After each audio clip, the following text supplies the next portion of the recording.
बाकी अधिक बोलून मी आपला वेळ घेऊ इच्छित नाही. आपण सगळेजण आलात.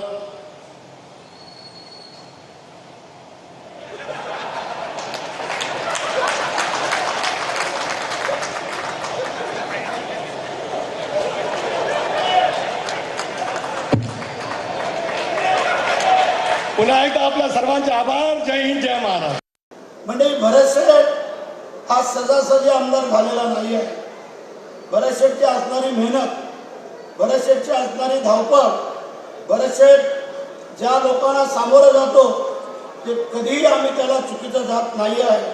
आता मगाशी सांगितलं आमच्या मित्रांनी, आमच्या थोरवेला अजून बोलायचं होतं पण त्यांनी तो रुमाल नव्हता. हा आमचा रुमाल आहे. हा असा मगाशी सगळे तुम्ही फिरवत होते रुमाल. म्हणजे आम्ही रुमाल कधी असा खांद्यावरती टाकत नाही. खांद्यावरती रुमाल कोण टाकतो? जो हॉटेलमध्ये वेटरचं काम करतात ते तो रुमाल टाकतात. आमचा रुमाल ह्याच्यामध्ये माझ्या गोरगरिबांचे आशीर्वाद आहेत. ते आशीर्वाद आम्ही हृदयाजवळ असे घेतो. ते आशीर्वाद आम्हाला नेहमी माझ्या उपयोगी पडत आहेत. म्हणून हा रुमाल आमचा हिता असतो. आमच्या विरोधकांना कळलं नसतं की भरत शेठचा रुमाल असा खांद्यावरती असतो का काकेमध्ये असतो. ते या छातीजवळ ह्या काकेमध्ये त्या गोरगरीब जनतेचे ह्याच्यामध्ये जे आशीर्वाद आहे ते घेऊन आम्ही पूर्ण महाराष्ट्रामध्ये फिरत असतो. ठीक आहे, टीकाटिप्पणी काही करू द्या, आम्ही त्याला भी घालत नाही आहे. जोपर्यंत भरत शेठ चुकत नाही तोपर्यंत भरत शेठ कोणासमोर झुकत नाही. लक्षात ठेवा.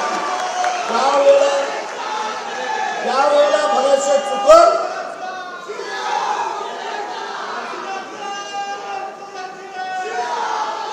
ज्यावेळेला भरत शेठ चुकत त्यावेळेला मी नमस्कार करतो.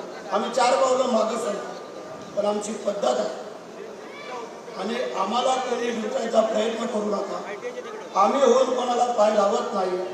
चुकून पाय लागला तर त्याला मी नमस्कार करतो.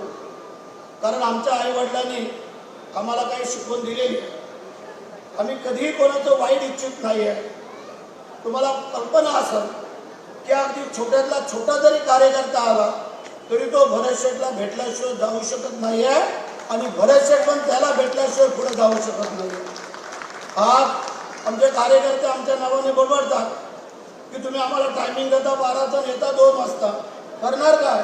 आपलेच कार्यकर्ते येऊन थांबतात आणि मग त्यांचं काय काम असतं त्याला सामोरं जात जात आम्हाला बाहेर जावं लागतं.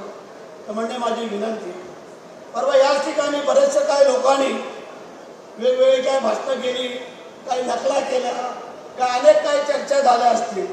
असू द्या, त्याला आम्ही काय त्याला भीक घालत नाही. मला हे सांगितलं जोपर्यंत भरत शेठची नियत आणि नीतिमत्ता चांगली आहे तोपर्यंत भरत शेठला कोण हरवू शकत नाही आहे.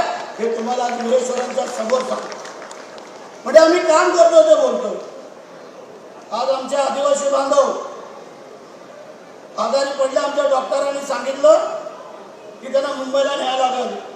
तर आदिवासी बांधव हात जोडतात, बोलतात आम्हाला मुंबईला नको, आमचं नातेवाईक हाय कोण.